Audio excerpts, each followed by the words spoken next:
are we as a nation kind of sharing in outrage over any type of irregularity, or are we dismissing it altogether? You have like they say Joe Biden is the unifier, but then he goes out there and says like, hey, we need to unify, but you can't just unify people that everybody was just calling a racist for the past 4 years. If this was the other way around and there was more like left judges in there or more Democrat non-conservatives, they would take on the cases. I think so, absolutely. We are all equal in the eyes of God. There's no way around that. Like, God looks at an African-American person, he looks at a Brazilian, he looks at an Indian person, and he literally says that I died for that person. Hey, what's up, everybody? Welcome to the Matt Shaper podcast, where we talk about politics, culture, and religion. We got a special guest here today, Alvin, and he's going to tell us a little bit about himself, and then we'll get going. Matt, thanks for having me. Happy to be here. Happy to join you on your first episode of the Matt Shaper podcast. Well, a little bit about myself. I am from Northeast Philadelphia, born and raised here, went through the public system here. I feel as though I've seen a lot. We've had ourselves a diversity of friends. We've seen a lot of different perspectives, and it's great to kind of be a part of the community, investing in the community and trying to help grow the community. So that's essentially what I do without too much detail. But yeah. Alvin was the president of the high school. We went to school together for George Washington High School. I don't think it really matters if we mention the name, but he was the president. This dude's been in politics. Hey, you know what? High school. I mean, there's politics everywhere, right? But that was a fun experience. I had a good group of friends around me, and we tried to do our best to make sure that the school was flourishing. But at the end of the day, we're kids. There's only so much we can do, right? So right.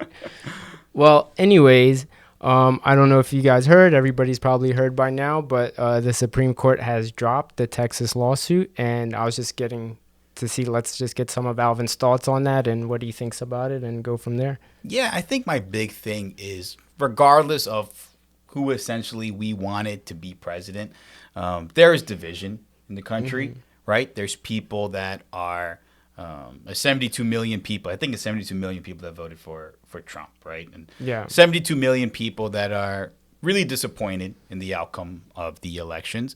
And then there is the 81 million people that voted for Biden that, many of them are excited that there is a change of scenery in office.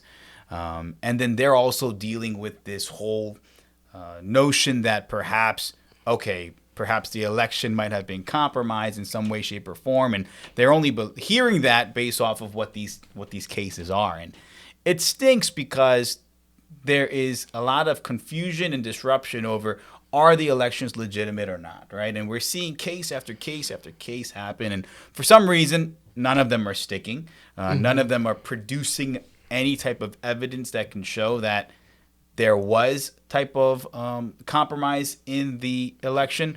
But I think what everyone can agree on is that there were irregularities. Yeah, absolutely. Right? Irregularities that should be a concern for everyone. Republican, Democrat, Independent, it doesn't matter. We don't want to live in a country, and we can't be part or say we're part of a democracy if there's irregularities in our system that can hurt the trust that we have in our system, right? And so regardless if that's 2020 or 2024, but it's the future of our democracy that's at stake. If we're not addressing certain things that seem as though that they might be a little bit sketchy, even if they don't change the outcome of the election. And I think that that's one of the things that have been like at the top of my mind. It's whether or not a case, goes to court or gets kicked out of court, doesn't matter, is are we as a nation kind of sharing in outrage over any type of irregularity, or are we dismissing it altogether? Which I think a lot of people have been dismissing it. Yeah, and I seen the same thing. So like, for instance, PA follows a suit here. It wasn't even by Donald Trump. It was by Sean Parnell, and I forget the other guy's name, and a couple of other people. One of the guys actually won in their district, and had they reversed it, he would have lost. So he was in stake of losing. But you get this case where there's like they didn't go through the legislation. They just opined on the courts and stuff, and they changed how we do the elections, and then basically it gets thrown out. I think that was one of the best. I think a lot of the Trump cases got thrown out. I mean, I've heard some lawyers talking about it based on like procedures and stuff like that. But like what you said, like people just throwing out cases or like saying, hey, nothing's going on, like just throw it under the bus. And it does bring kind of like this thing like who won, or like why are we throwing all these like occurrences under the bus, or like under the mat, or hiding it and stuff like that. Why not address it? So at least if somebody won, or like Biden won, they would be like, oh, he won for sure. We checked, you guys were just like saying all this stuff and you were wrong in the first place. And that's not going on. Usually like for like the small things, the FBI goes, investigates it. And for this, it's like... Yeah, and I think that's one thing that people are misconstruing. Like everyone is thinking, oh, hey, there is... so-and-so believes that this was an injustice, that none of these cases stuck. Well, no, it's not that we're looking at it and saying, like, I'm not looking at any of these cases that have not been carried forward, or the ones that have been shot down. I'm not necessarily saying that, oh, that's wrong, because listen, like they know the facts better than you and I would. Yeah. And it's very clear that if a case is not moving forward, or if a court is dismissing a case, that's because there's obviously a level of evidence that is not being produced for that specific case, right? That's probably there within the context of that case. That's an important distinction. just because that doesn't mean that there are no irregularities. It means that for the specifics of that case, whatever, there might not be evidence that's there. That does not completely remove any indication that irregularities aren't there. And I think that that's something that really needs to be talked about, and it hasn't been. And that's, again, as you mentioned, something that is bothering me, you know? Yeah. Well, I mean, from one side you hear about it, from the other it's kind of blown away, and I think that's the problem. But like you said too, like the cases getting thrown out on based on not having enough evidence. Some of them they're not even looking at; they're just throwing it. But I get it. Like there's a certain way to file. There's procedures, and in some instances, like I've even heard lawyers that support Trump saying that they didn't meet those criteria. However, there was a Trump lawsuit here based on observers. So, like, I think it was the day after Election Day, we had people counting votes, and then there was no observer. They were in the room, but they were, like, kept far away. And then so you have Trump following a lawsuit against it. They said, okay, let them in within 6 feet. And then you have the Board of Elections filing an appeal against it to keep people away. And then it goes to the court system here. And if I'm not mistaken, the judge ruled on it saying something of like, you just need people in the building, doesn't matter how far. Exactly. And so that's what you just mentioned is exactly what I mean by irregularities. Mm-hmm. Because if that were taken to a court, enough was done to appease the GOP watchers so that it can be said that we did not do anything illegal. Right? Just because there's 50 Democrat watchers inside a room, just having that one GOP poll watcher there is enough to kind of protect one side over the other. And that is like still disturbing, but it's also the reason why I think so many of these cases have been dismissed, because even though like if you're thinking like from like logically from like person to person, it's not fair, right? That's not fair at all. Right. But it's enough from a legal perspective to be able to say, no evidence, we're dismissing this.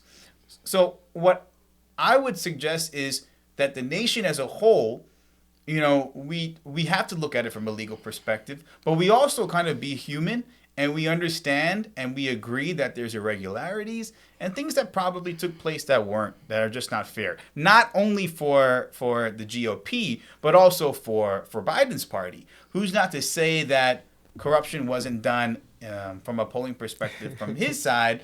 You know, at the same time, you know, it's very clear that the GOP was, you know, dealing with a whole lot of obstruction of just basic liberties that they have on Election Day. And to ignore all of that we're all focused on definitely like the irregularities towards the GOP because Biden had won. But looking at both sides, that should be common ground for everyone.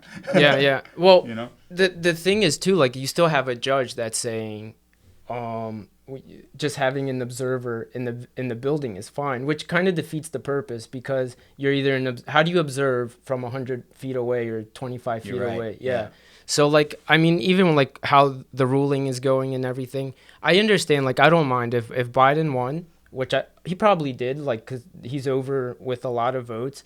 But they should still look at this more in depth and give the other side some sense of security. Like, hey, where we messed up, we're gonna look into it. That way, we can give confidence in our elections. Because then, how do we go from here? You have like over 70 million people that voted for Trump. That's not on that side. And then for us, I mean, I think too, like on Twitter or whatever social media you have, depending who the people you follow, you get all these videos of like people passing flash drives or like whatever, and you see all this crazy stuff that you've never seen before. And then it just kind of gets dismissed, thrown under the rug, and it's like, oh, this is the best elections we ever had. So there needs something. I think you've communicated that perfectly. That's exactly like what my concern is. It's like there are testimonies of witnesses that are seeing things that really trouble them. Again, like I always say that I don't know from a legal perspective how those testimonies can translate into evidence. And that is where I'm like, all right, I'm not a lawyer. I got to agree with the courts when they say, to an extent, perhaps, maybe like there's no connection to it. But the witness testimonies are clear indicators of irregularities and just like potential of fraud. And to ignore that, it almost belittles, it belittles the intelligence of people who are normal people like you and I that are trying to get involved in the political process, and they're interested. It's an energized election cycle and they want to take part in it, get involved with it, and they're seeing things like this and they don't know, hey, is that part of the process? Is that part of the procedure?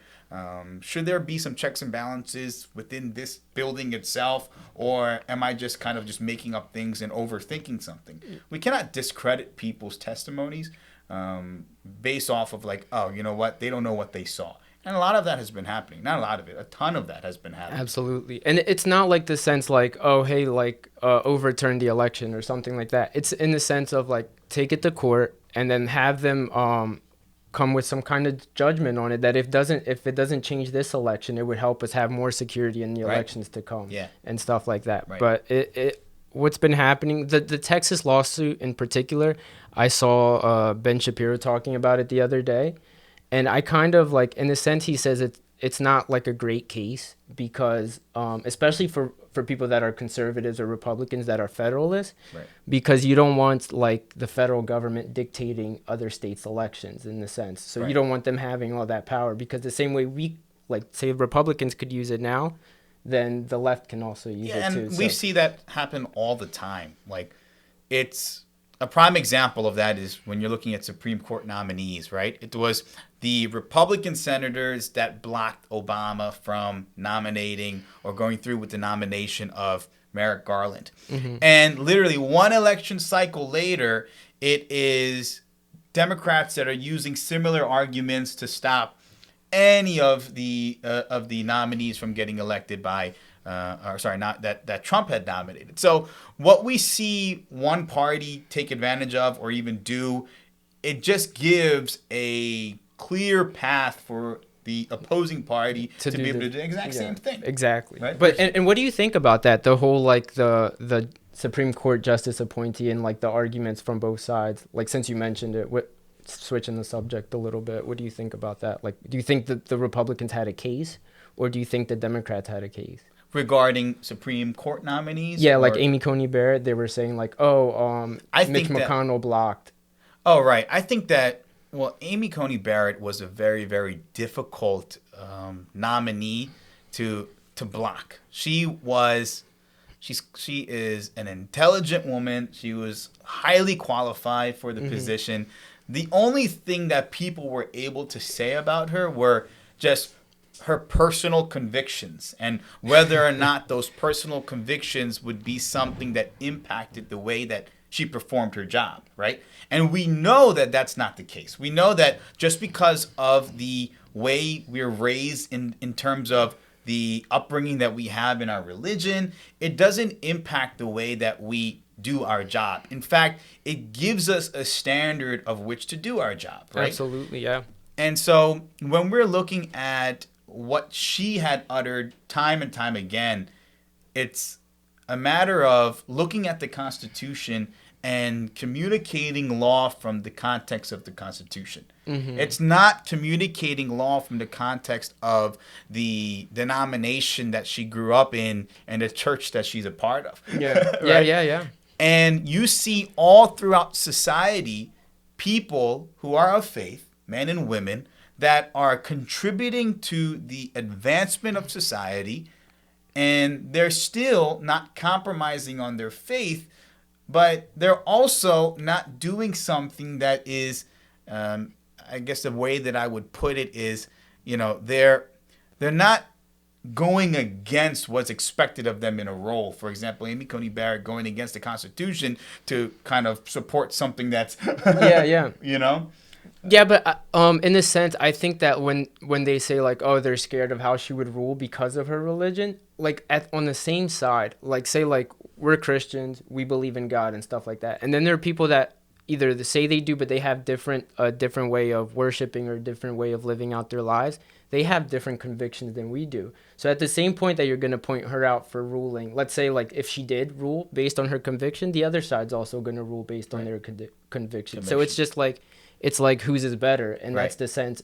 Basically, when you say something like that, it's like, oh, my ideas are better than yours, and therefore we should go with mine's instead of yours. Yeah. And it's just hypocrisy, I think, in a sense. It's like people were more fearful of having someone that was rooted in their own convictions in a position of power than people that might not have had influences that were as clearly defined as Amy Coney Barrett.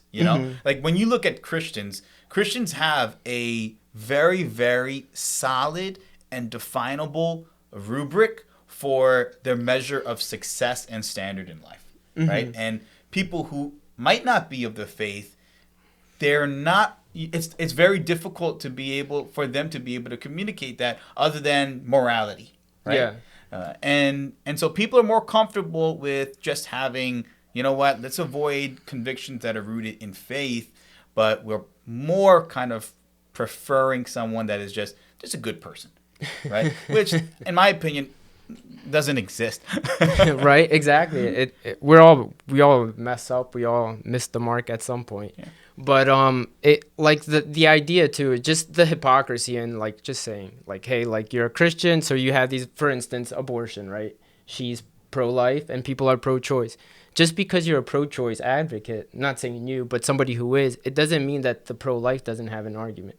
What we expect from the justices is to rule based on the rule of law, not like regardless of their opinion. But however, if you do bring that out, like say, hey, you're going to get rid of, like, let's say pro-choice, or you're going to get rid of abortions, right?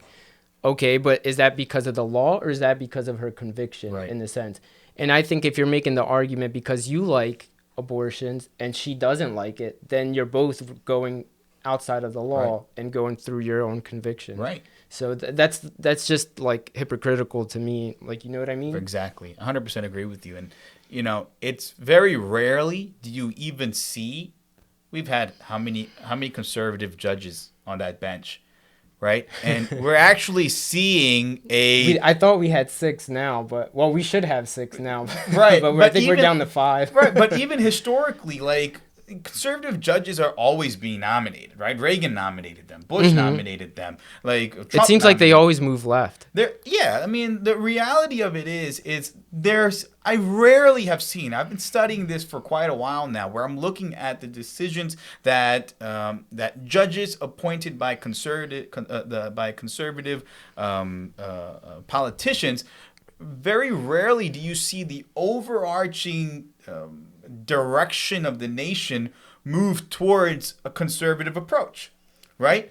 it's kind of confusing to me. So we're not seeing people that are making decisions based off of what the Bible says, but it's more so they're looking at the Constitution and they're interpreting it in such a manner that is consistent with what I would say like the mainstream media and then like, the wider population would expect. So like the fears that these people have is like, oh, here's a and I'm pro-life, but here's a woman that is pro-life and she's going to turn the whole nation pro-life. That's not the case. It's never been the case when you look at the statistics of who's been on that bench.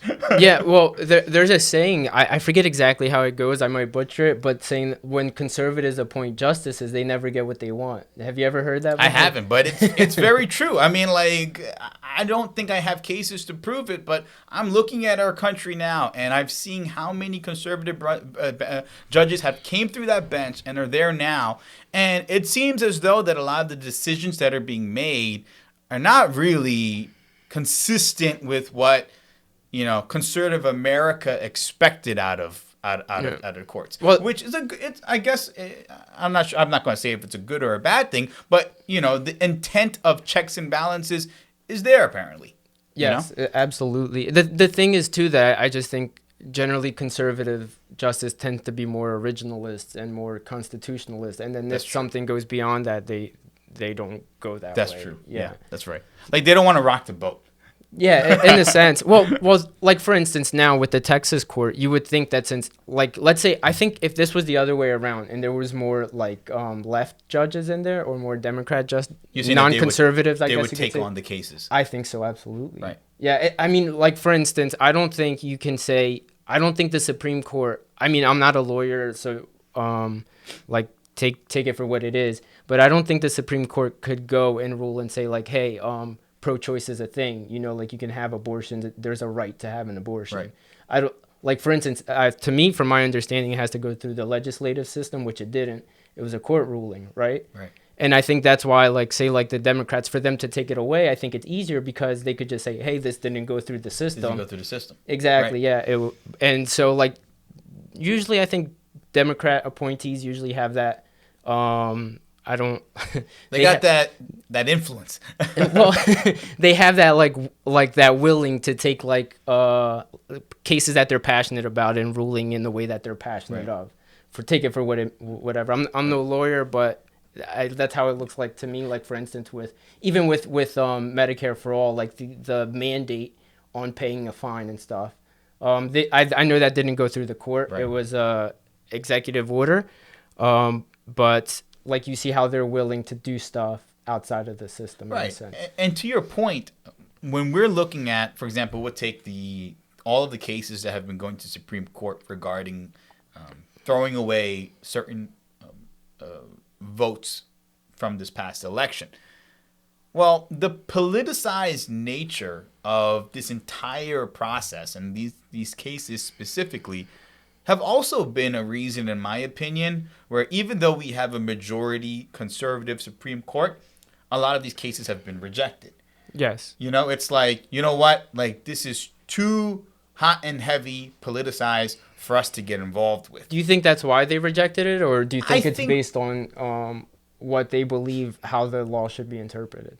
I think it's the former, to be honest. If you're asking my honest opinion, and I don't think we've had a conversation about this previously, but if I'm really going to be honest with myself, I think that just the nature of the last 3 Supreme Court justices that were put on the bench by Trump, right? We have Kavanaugh, Gorsuch, and then Barrett, right? Maybe not so much Gorsuch, but I think especially Kavanaugh and definitely Amy Coney Barrett would feel a compulsion to have to recuse themselves from any of these cases because there's so much of like this thought process and idea that, okay, like for Amy Coney Barrett, we're going to rush her nomination, we're going to rush her appointment primarily, like, I'm not saying that Trump had said this, but the idea that was swirling around conservative America. Well, he did say we'll need them for, like, in case something happens with the elections. Kind of. Okay, I didn't realize that. He did. Yeah. Like,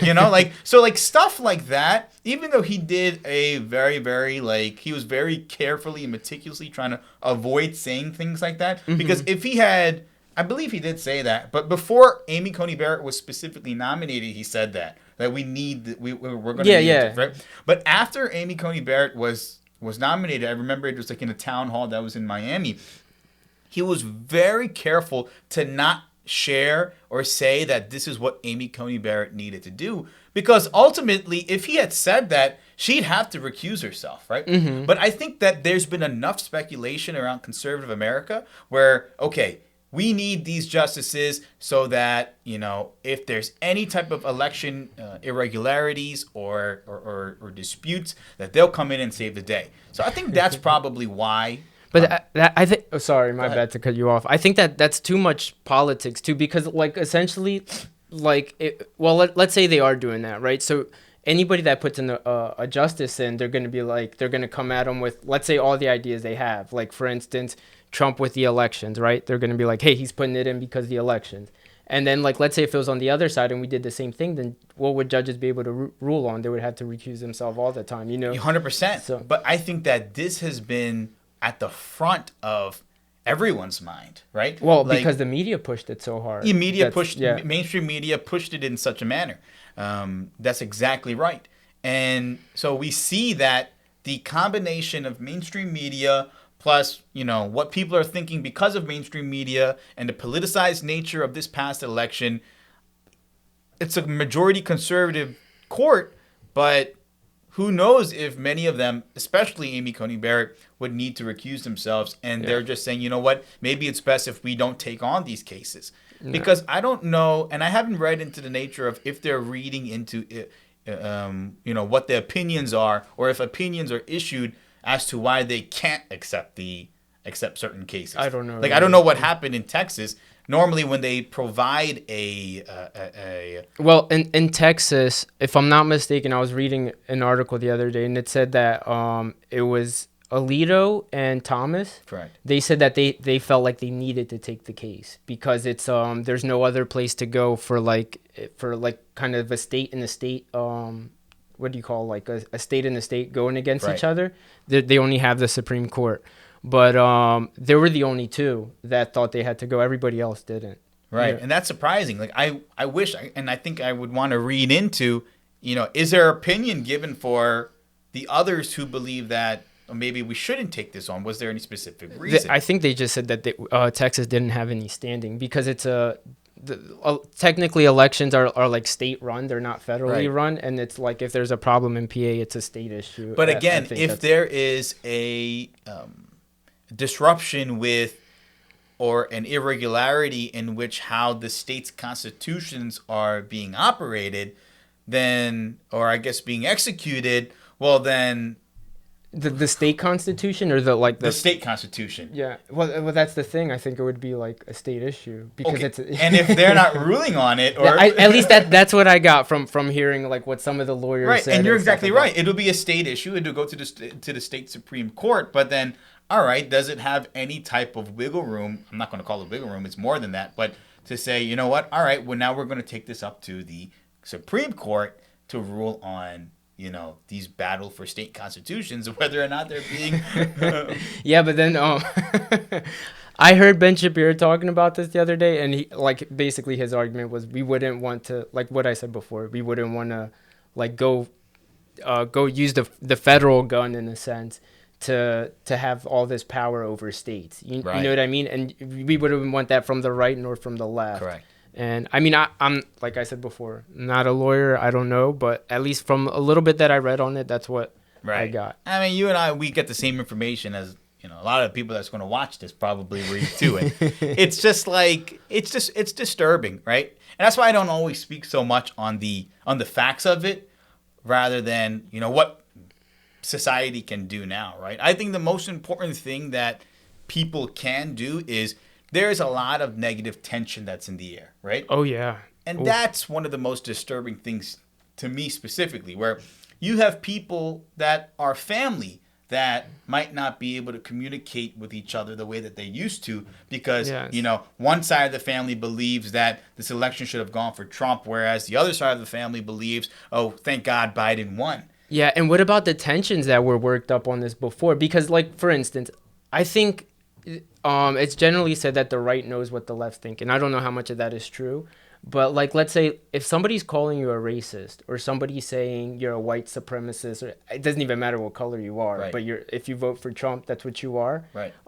Then how do you even talk to somebody without them hating you? That if is- Trump is Hitler, Right. essentially. That is one of the most heartbreaking realities of that I've seen on social media, on Facebook. I mean, I'm seeing people that are literally considering that the 72 or 70 million people that voted for Trump, that because they voted for Trump, they are racist. Mm-hmm. And that is like, that's so dangerous to communicate that, right? It's like, and the other side is like they're being like part of the argument there. And I don't know if I saw people call you racist on Facebook or some other A little something. bit, yeah. I see it. I definitely seen it like between like people that like or in our like our extended network where because people are supportive of Trump or have voted for Trump, and I don't know who you voted for, but like essentially like the people who voted for Trump, they are complicit in racism or the rhetoric that's taken place, and that makes them racist. Well, that's dangerous, and it does nothing to unify a nation because you're literally saying that 50% of the country is just a bunch of racist people. Yeah, it's insane. And then you have like they say Joe Biden is the unifier, but then he goes out there and says like, hey, we need to unify, but you can't just unify people that everybody was just calling a racist for the past 4 years. That's insane. I didn't tell you this earlier, but today I was looking for a USB cord, and I was in front of Walmart, and I went to make a left turn. You know how like in front of like the windshield in between like the side glass, there's like that little pillar? Right. There was this guy walking, and I didn't see him because the pillar was in the way. So I started turning. I was going slow, and he moved out the way. And then he started cursing at me. I was like, I rolled down the window. I was like, my bad, dude. I didn't see you. I said it like 2 or 3 times. And he was like, well, you didn't see me because I'm black? I was like, oh my God, here we go. Yeah. Like I have, me. We went to school together. I have no problem with, color isn't a thing to me. And the fact, though, that like just by doing something accidental, you got to make it into a race issue. Right. That's where the tensions of this country is, and where the divisions are, and it's getting reckless. I don't know if you heard, but I think it was yesterday or the day before, one of the chairmen in Texas, Alan West, is talking about seceding from the union and stuff like that. Did you hear about that? I did hear about that, and I think that's a stretch. I hope that it doesn't come to that, know. But I understand, like essentially, why people are feeling such type of outrage and sentiment. And let's be real. I mean, follow the money, right? Look at what big businesses are doing now, where it's kind of even affecting the bottom line to like the point where businesses are moving out of more liberal states and moving to different parts of the country. I think Texas just picked up Oracle, HP, Tesla, right? Yeah. And Joe Rogan. And these like a lot of the companies that are moving there are companies that are so rooted and founded in inclusivity, and they're ran by people that have developed visions that are really much about kind of engaging people and making people the heart of the workplace. Mm-hmm. And it's like, a lot of people are getting frustrated. I think it's so unfair to take culture and turn it into one big race war and turn it into identity politics. And we have to open our eyes and understand just how much impact the media has in making one brother turn against another brother. Yeah. Right? We are all equal in the eyes of God. There's Absolutely. no way around that. Like, God looks at an African-American person, he looks at a Brazilian, he looks at an Indian person, and he literally says that I died for that person. And I think that the problem that we have is we're placing so much more weight on the words of Don Lemon or Anderson Cooper or the networks rather than what the identity that God has given us is. Absolutely. Right? And so that's the standard that we've kind of dropped ourselves towards. What do other people think that we need to think of each other? and it's not based on what you do. It's not based on what you do. Yeah, it's just based on, well, I guess in a sense it could be. At first sight, it's based on your color, and then depending what ideas you hold, then it's based on what you do. For instance, like that's why you get like Candace Owens being called the white supremacist or Right. something like that, and she's black. But it's horrible, and there's no like unifying over like this dramatic like tension that's being built up based on like race, like a race war or ideology. And I don't know, like I don't know what this means for this country. The idea of like a civil war is crazy. I don't think people like actually understand what would happen if we went through. Yeah. And many people don't believe that it's a reality too, you know? Yes, and people been saying we've been going through a Cold War for a while now. There's obviously a propaganda war. I think like we see it probably people that are on the right a lot more, like people being banned off of outlets or the mainstream media not talking about everything that we hear, you know? Right. And it's disgusting. And the fact that people are so divided and they think that they hold the better view is also bad, because we got to understand there has to be that like that humility in everybody to say like, hey, like I could be wrong here or I could be wrong there. Important. And we don't see none of that. That's not around.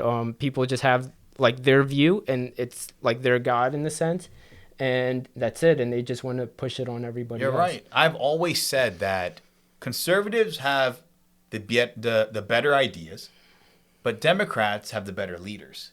And that's to expand on what I mean by that is, I don't believe that conservatives are always able to produce leaders that the whole nation can unify around, right? Trump is an example of that, where, you know, fantastic ideas, but does not have the presence that people who are not conservative can really get on board with.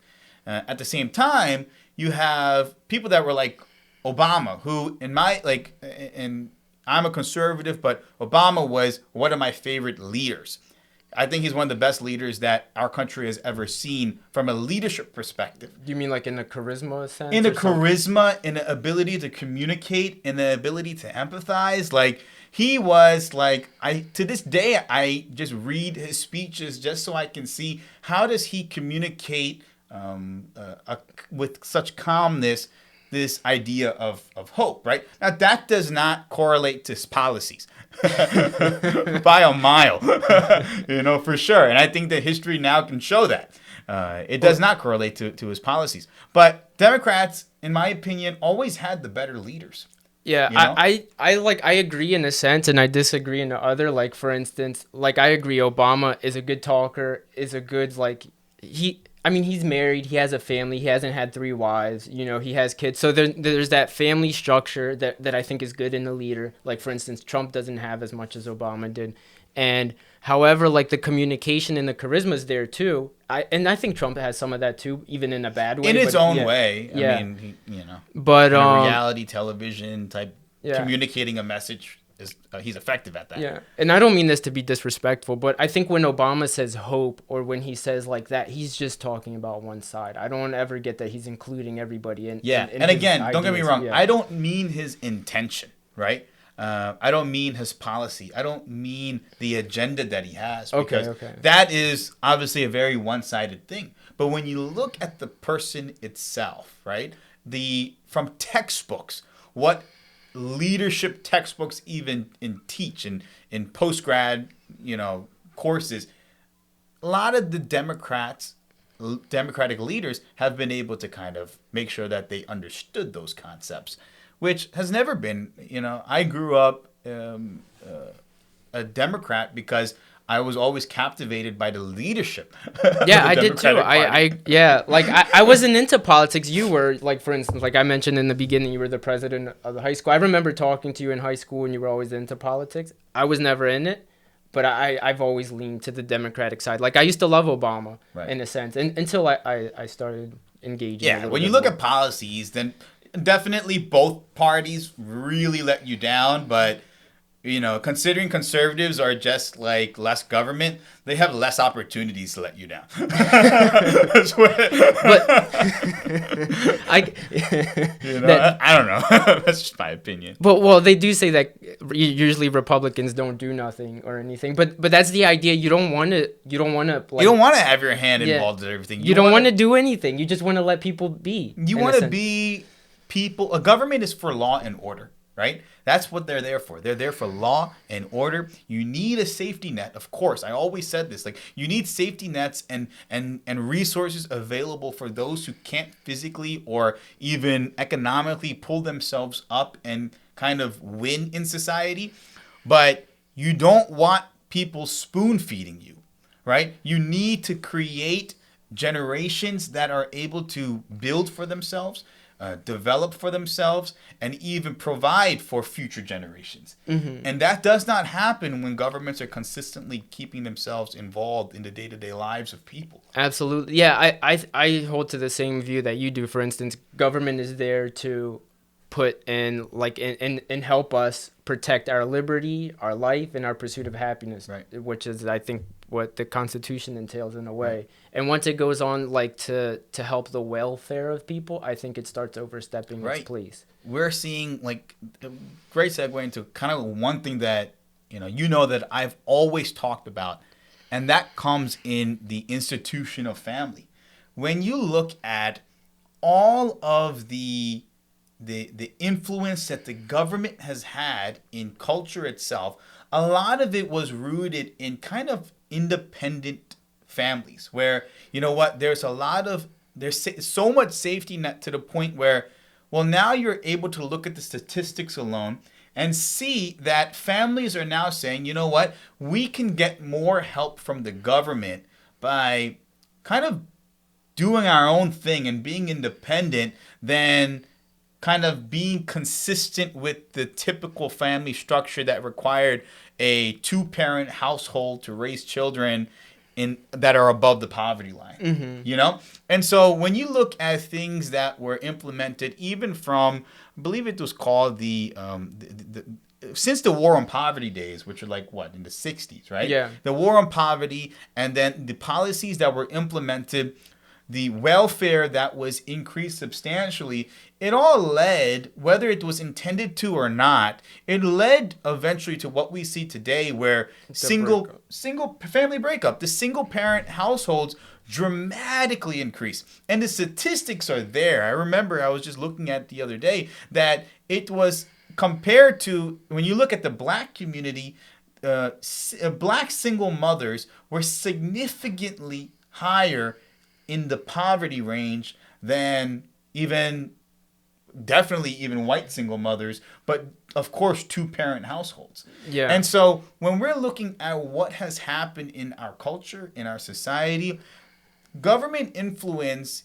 to an extent has led to this whole idea where, the decisions that families make are different than what was intended when God established a family between two parents, a husband and a wife, a mother and a father, and then raising children together. Yeah. And now you're looking at kind of the effects that has as society continues, and people that are being raised in households without father figures that are there, and the involvements that they have and influences that they have from things that are not at all beneficial for the advancement of society, and they're being kind of sucked into it. Yeah, right? I don't remember the exact numbers also, but I believe that like before the welfare and everything, I think black families were 70%. 70%, you're right. That's and then what it was. More likely to be married and have a mom and a dad. And then now, I believe it's somewhere in the 20s, if I'm not mistaken. Yeah, exactly. So, it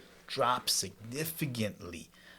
And it's so heartbreaking to see that, there's a correlation. Like, there is a correlation between, being in a two-parent household and being married and kind of raising a family, and then what that looks like in comparison to a typical impoverished family, who it might consist of a mother that is working so hard to raise several children on her own, just trying to get by. And those kids that are growing up, seeing how hard and how hard their mother is working, and what that does to them as they try to mature and get older. And I'm not saying that this is a blanket case everywhere, because you see so many stories of people that grow up in such types of adversity, and it betters them, right? Yeah. But they're outliers, though. They're outliers. Yeah. You know? And so the best thing that culture and society can do is protect the institution of the family. Yeah, because I think everything stems from that. Yes, like when you have a good foundation and you work from the family up, then you have a good stable country, a good stable like family in general, and a society, a culture, and everything. I think also like if you don't have a father in your household, you're more likely to go to prison. It's not only poverty and all this stuff, but it's all these negative consequences that come from without having a family. Right. In the sense of like a nuclear, like a father and a mother, and it's definitely something that I think is what's one of the issues that's bringing down this country. I also think that it has to do too with the move to secularism. Right. But I think like for instance, like morality is a thing that's we either establish or God establish what is moral. Once we start doing it, I think problems start occurring also. Right. We disagree and then we fight each other based on what we think is right or wrong. Right. But if there's an establisher, then we don't have the room to disagree. You're right. And no, that's so true. Like, we are not the standard. If we're the standard of morality, if we're the standard of even love, I mean, we'll fail every single time, right? Like, scripture that God had provided is the standard. Faith is the standard, because when you look at the way that, and there's a group called the Clapham sect. The Clapham sect was a group of political leaders, business leaders. They were involved in so many different facets of life within the United Kingdom. Mm-hmm. And they were looking at their culture. They're looking at the UK, and they were looking at just how much their society has backtracked. Slavery was at an all-time high. It wasn't abolished yet. And one day, a few of these gentlemen decided to come together, most prominent people in their communities. They were Christians, and they decided to meet in a banker's home in this village called the Clapham village of the UK. And they met at this banker's house, and they looked at everything that was going on in culture, and they're like, you know what? No one is doing anything. One of the guys who was in that group was a guy named William Wilberforce. And they're all looking at everything that's happening in society. It's like, if no one's going to do anything, we'll do it. Mm-hmm. And they ended up being known as the Clapham sect. And the first thing that they decided to do was take on slavery. And it was through their influence that William Wilberforce was able to lead for the complete abolition of slavery in that country, which ended up spilling over into the United States and then seeing the world transformed, right? Yeah. It was people that were rooted in a morality of that God created a standard of, that ended up seeing from that lens just how messed up society was, and that it was their responsibility to do something about it. Yeah, and in a sense, like if you don't believe that there's like a God out there, not to say like somebody's immoral or anything like that, but if there's no standard, then there is no good, no evil. Like having a slave or something like that would be something that's just a subjective, and it's not really established in any type of like, how do you say, like objective thought or objectiveness, like at all. So, you're right. Like anything you look at society, any advancement of society. Christians also like did their fair share, like the Crusades. Like they had their own. They had strong offenses. Yeah, but I'm not saying like that Christians aren't bad. There's bad Christians. There's bad, right? Like, I'm just saying if there's no standard. If you're like if then it's subjective. They got ahead of themselves there, and that definitely I don't know who their influences were, but like when you look at like any advancement in society, hospitals, even like adoption centers, science, right? Healthcare, libraries, the abolition of slavery, like it goes on and on and on. Charity, right? Like missionaries, like anything you can think of that led to the schools that led to the advancement of society. It was people that were They were Christians, Mm-hmm. which is not ironic to me, but they had a standard that was just beyond human morality. Right? Absolutely. They knew it would fail them every single time. And I think that the United States needs to come back to that type of a reality that, what we consider to be good and bad based off of our own experiences are not always the best indicators of what is necessary to fix in society and doesn't give us a blueprint on how to fix it. Absolutely. And we need to get rid of the idea too, like for instance, like somebody in the past, maybe that owned slavery was somebody that's bad. You know what I mean? Like for instance, tearing down a Abraham Lincoln statue or something like Right. that.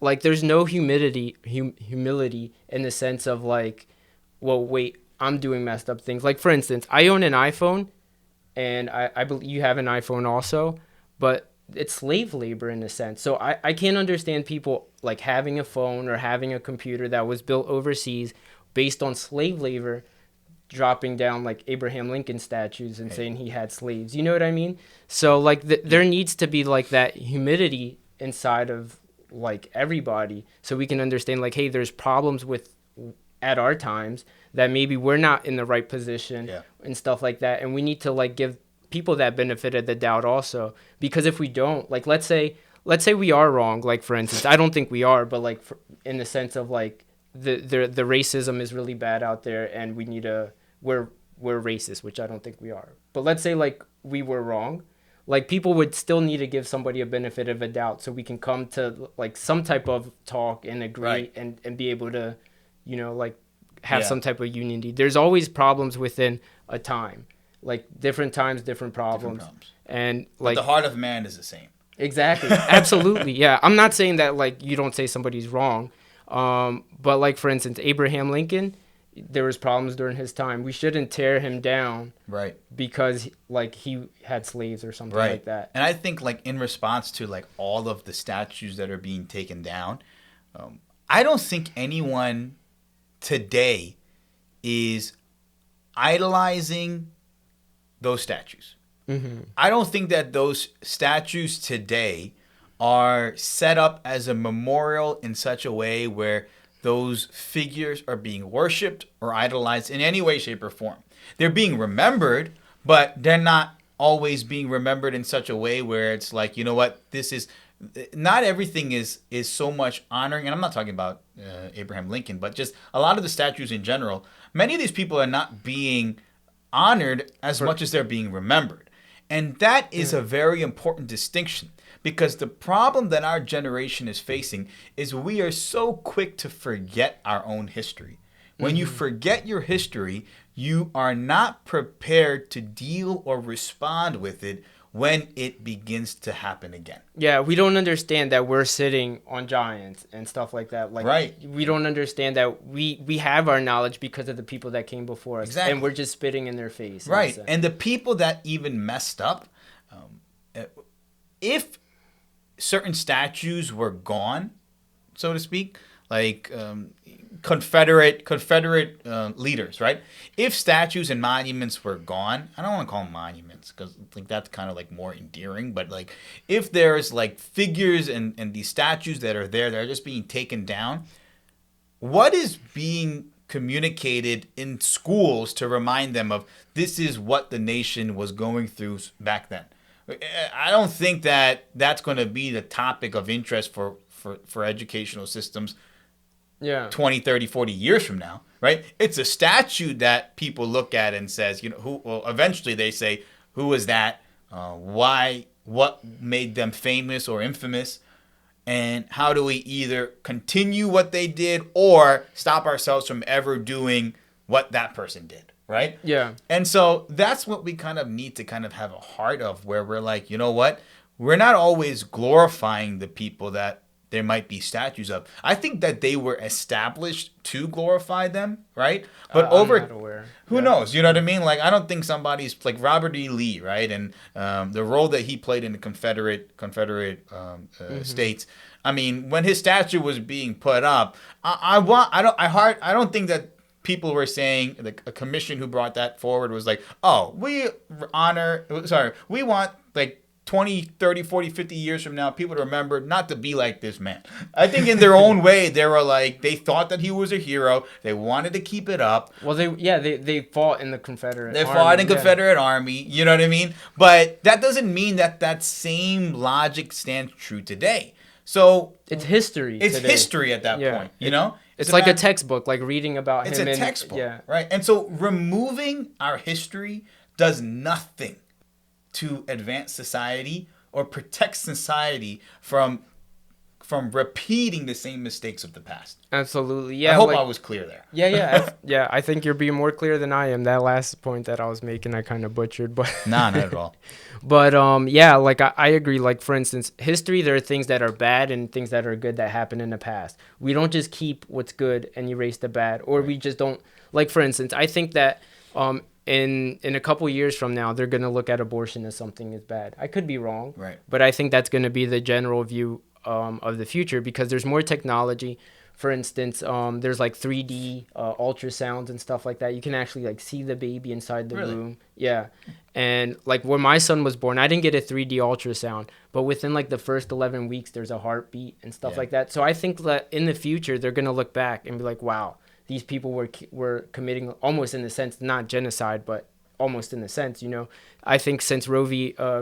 versus Wade, there's been over 60 million abortions, and people are gonna look back and be like, "Wow, these people were cruel." That's heartbreaking. And like, you know, I heard this one group say that, you know what, when people are promoting late term abortions, you know, it's the last thing that's on their mind, that they want to actually do it, and then it ends up getting done, and you know, it's a hard decision for them to make. And so that option should be left on the table for them because it's hard enough for them to go through with as it is. So I understand that, but that kind of also made no sense to me. Mm-hmm. Yeah. You know what I mean? Because there are ministries, there are services, there are groups that literally stepped into the gap for the exact reasons why people are trying to turn to Planned Parenthood and abortion clinics, right? Mm-hmm. People act like there's no options available if they don't want a child, right? And that's heartbreaking because it's not the case. Like, there are people, there are organizations, there are ministries, there are institutions that were developed to step in the gap and say, you know what, that is a child that was made in the image of God, and there is a future for that child. And I know so many people who grew up in that type of a system, and like the things that they're doing for kingdom is fantastic. You know? And there's always people there willing to adopt any kids and stuff like that. And also, like I know late term abortion is very like small compared to like first, like in the beginning. But it's still it's insane because the baby is formed, right? So let's say you can go to a hospital and deliver a baby within 6 months, and he'll be fine. Right. So it shouldn't be considered a life or not because of where it's located. Yeah. But like in a sense, I understand like the emotional aspect of it, but I think once you look at it from like a standpoint of is this right or is this wrong and how should we go about it, and leave your emotion a little bit out, like you come to that, like there's no argument. You can't say like, hey, they had a hard time because it's so late and they're having a hard time and therefore they should get a late term abortion. You should, like, that's just an emotional appeal in the sense, like if you look at an ultrasound or anything like that, you'll see fingers, you'll see nails, you'll see a nose, a mouth, an eye, and it's a baby. You know? See creation literally right there. Now again, I don't think that, like, when it comes to the terms of like the health of the mother, then you know, I don't. Well, that's a completely different story there. You know what I mean? And I think that, like, it's the intent that matters. Yeah, that's right. You know, and I like what I'm like when you're looking at the health of the mother, in that regard.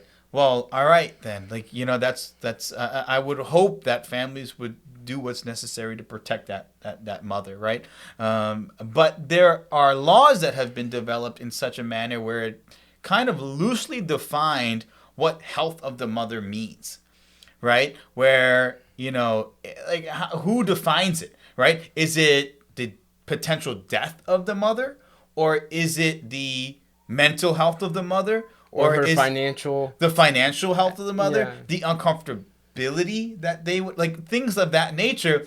And I'm not saying at all that, that is what mothers are thinking in terms of their health, not at all. But I'm saying that the way that the law is being written is in such a manner where it doesn't clearly define. it's so vague. It's so vague. So what does health of the mother mean? And the reason why that's important, whether someone is for that or against that or agrees with me or disagrees with me, is that for every person that does not abuse what health of the mother means, there's always going to be people that are going to abuse it. Yeah, absolutely. Yeah. Like, I mean, in the legal sense, everything should be clear, at least to the most that we can.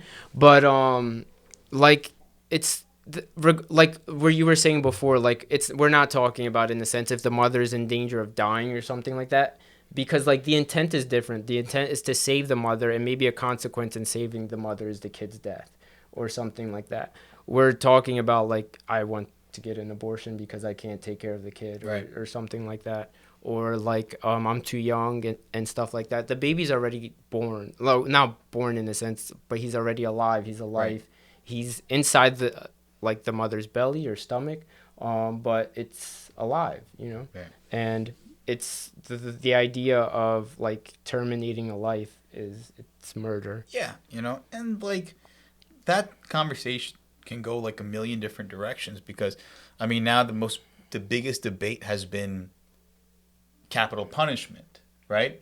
And how can a Christian be in support of capital punishment, but be, against the abortion of children, right? And not to bring this into capital punishment, but there's I guess two sides of the argument, where there was recently I don't know if you heard that the story that took place, but there was someone that literally was, he was killed, I think like 2 or 3 days ago, under death penalty, because of a double murder crime that was committed, like I think like Was it the one that Kim Kardashian was in? No, this was like literally, it happened this week. Okay. And then his sentence, it wasn't commuted, like he was executed a couple days ago, and that created kind of like a national outcry, where people are saying, I didn't. Yeah, it literally just took place, and people are saying, it makes no sense how the United States is still kind of executing people, right, for the crimes that they committed. And I've personally been trying to develop some type of a viewpoint on it. Mm-hmm. On the one hand, I've seen that God is a God of justice, and when something is done, there are consequences for that, mm-hmm. that are on this earth, right? Yeah. And it's a very horrible reality that perhaps we need to just deal with. Yeah. On the other hand, I understand when people are kind of looking at that and saying, what, we're human beings, we're all capable of sin, and in the same exact way, we need that same level of grace and opportunity to be able to kind of be restored rather than have our life ended. And so that, for me personally, I'm trying to wrestle with where do I view capital punishment, right? Yeah, so just like initially what you said, to compare, like if people do compare capital punishment with abortion, I think it's a false dichotomy. You're right. Because like the baby hasn't done anything, and in the sense of somebody that's getting capital punishment, I guess the idea of it will be that they did something to forfeit their life. Right. And then in Bible, we see in the New Testament that Paul says, even in the New Testament, so it's not like we see capital punishment in the Old, but Paul, when he's being judged, I think by the Sanhedrin, he was like, if I did something that I should die for, then so be it. So we see that idea in the Old Testament and New.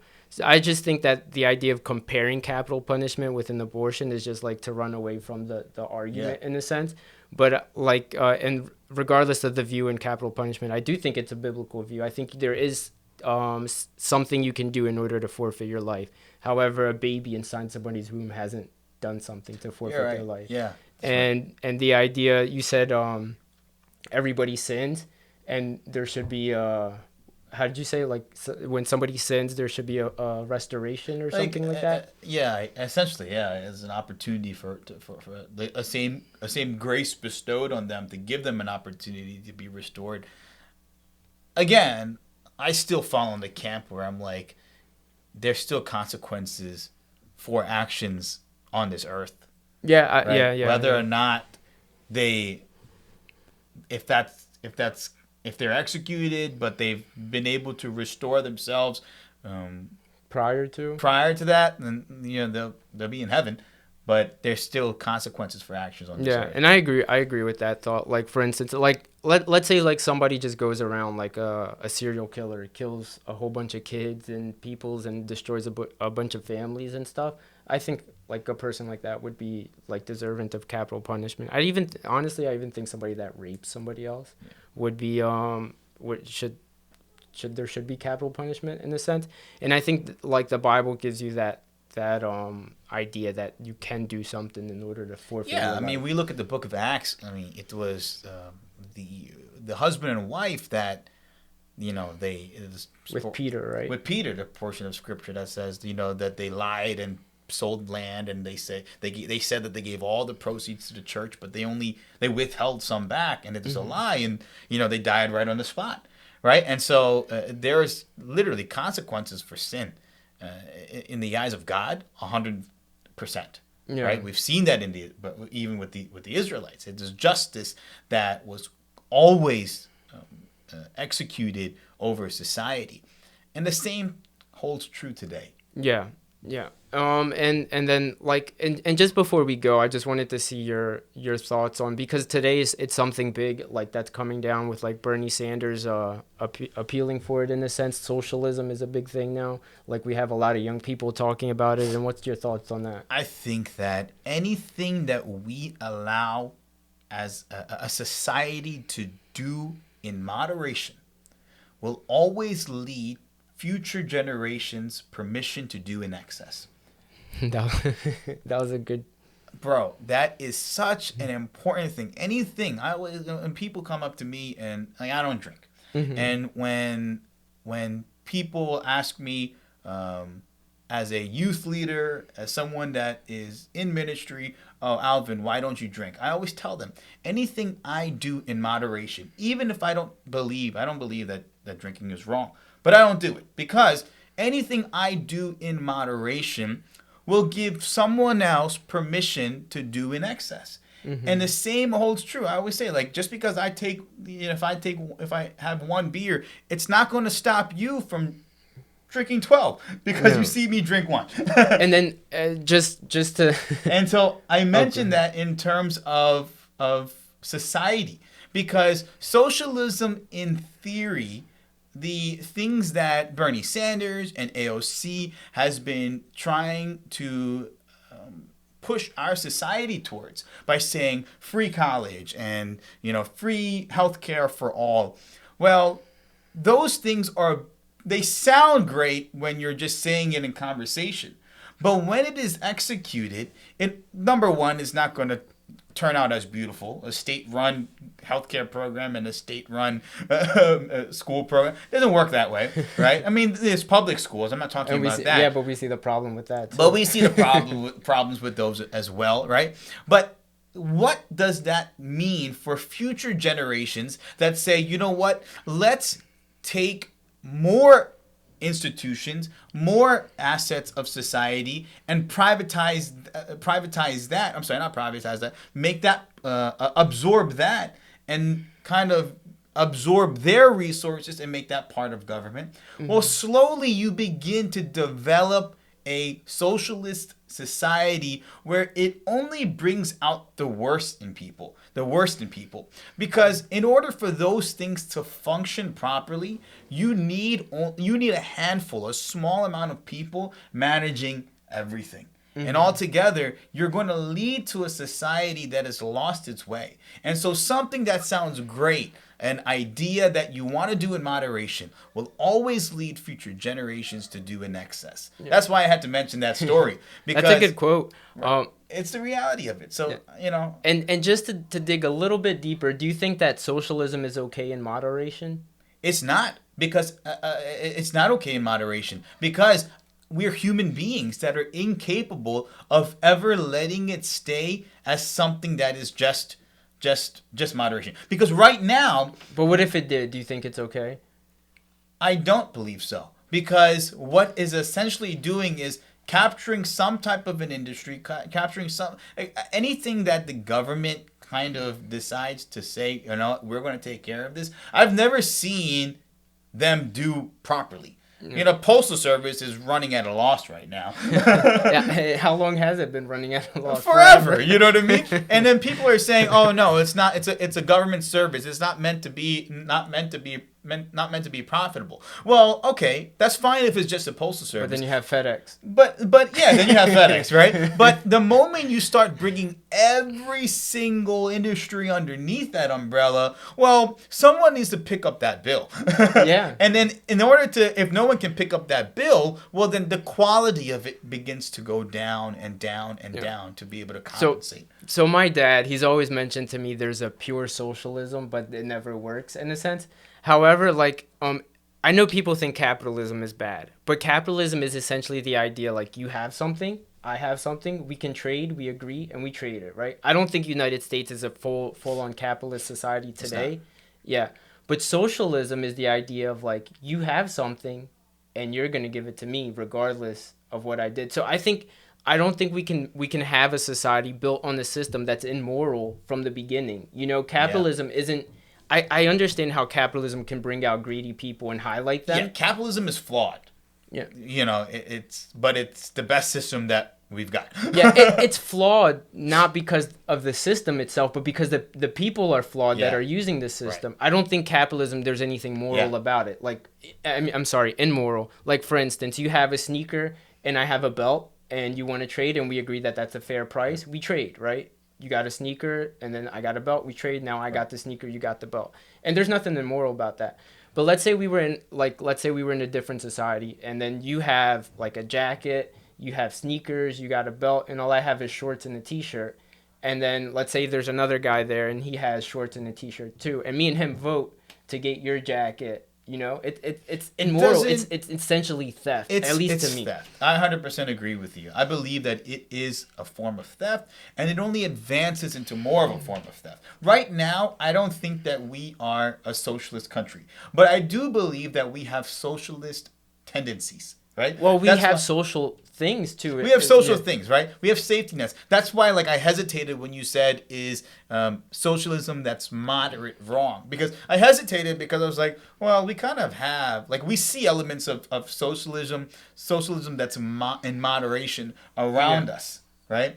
But we've never let it get to a point where it's you know what? Let's just look at other countries around us, right? And what are their dollar is inflated. Yeah. Their society is crippling. United States, you can pay for a hospital bed, right? Mm-hmm. In other countries, what we consider a hospital room fits 8 or 9 beds in other countries, and I've physically seen that. Yeah. Yeah, I think that this is one of the people's problems too with conservatism or something like that. It's oh, you guys don't have any empathy because what about somebody that doesn't have a house or something like that? And that's not at least that's not how we perceive it. I think you would agree. For instance, if somebody doesn't have a house, I think it's on the people to pick it up voluntarily. I don't think it's on the government to mandate. For instance, if somebody's sick and they need to go to the hospital, that's why there's charities. That's why we make charities and stuff like that. I just think it's absurd for the government to say, hey, I'm going to take money out of you, right, and put it over here or somewhere. Yeah. And most of those systems don't work. All they do is create a whole bunch of bureaucracy, a whole bunch of jobs and stuff like that for people in government, and they never really accomplish anything. Yeah. And it hinders society. It hinders the people that are receiving it, and it also hinders the people that aren't giving it, because now you have a less charitable society also. Yeah, and that's a beautiful point. And that's essentially what is necessary. Society and culture, and the institutions that make up society, they are responsible for what you have just said. It doesn't happen that way all the time, though. When we look at what churches and ministries and nonprofits and charities, many of them are not to the furthest extent doing what's necessary for them. But at the same time, that's required where we build up a culture in society where we're promoting things like that. I just one of the churches in our network, or that I know of, small church, and they raised $1.3 million in 2020. And they took all $1.3 million. They didn't need most people might put that into like crazy sound systems or larger churches. They didn't need that. So they took that $1.3 million and they paid off the medical bills for everyone that was within that community. That's awesome. Now, that's fantastic. And how many churches do we have in our societies? How many ministries, how many charities, how many organizations and institutions that are so focused on outward focus? Those people need to take on the same type of mentalities where like we're here for other people. Mm-hmm. We're here to bless the livelihoods of other people. And when you do that, you have an entire society, an entire culture that is completely reformed in such a manner where, you know what? We're not using the government. The government is maintaining law and order, but my brother and my sister and the people that are around me are the ones that are changing the way that my life is. And essentially, like, if we just pass it on to the government, we're just passing our responsibilities away. And I think if they're taking, like, if they're charging more in taxes for those purposes, then that's less that you can help also in your community. Right. And it makes you also not want to help as much. Makes you not because you're already like they're already taking away from you. That's right. But so I just wanted to highlight that idea that it's not that like conservatives are in a sense immoral, they don't have empathy for the people that do have needs. It's just that we think it's our responsibility to help them, and then it's not the government. And when we see somebody that's hungry or we see a homeless person, it's our responsibility to make a shelter and be able to rehabilitate those people. Right. And it's not the government's responsibility. Yes, all throughout society, it was people with the heart towards other people or for other people that were always being more effective than government services. Yes, and I think it's been getting worse since the government stepped in. Right, man. I agree. And anyways, we're gonna end on that note here. It was a pleasure to have you here, Alvin. Thanks for having me, man. I hope that I added some type of value, man. I hope no one misconstrues anything that I'm saying. Me too. But I'm always open for more conversations in depth to clarify any point that I have or that you have. And we have a lot of these conversations. Yes. Maybe nothing that was as specific as today, but it was a good time. I had a good conversation with you. It was, and I hope that we can add some insight or maybe look a different way of looking at things to the people that are viewing this. And it was, like I said before, it's a pleasure having Alvin here. I hope he comes on again if he's willing. And subscribe, hit that notification bell, and we'll catch you on the next one.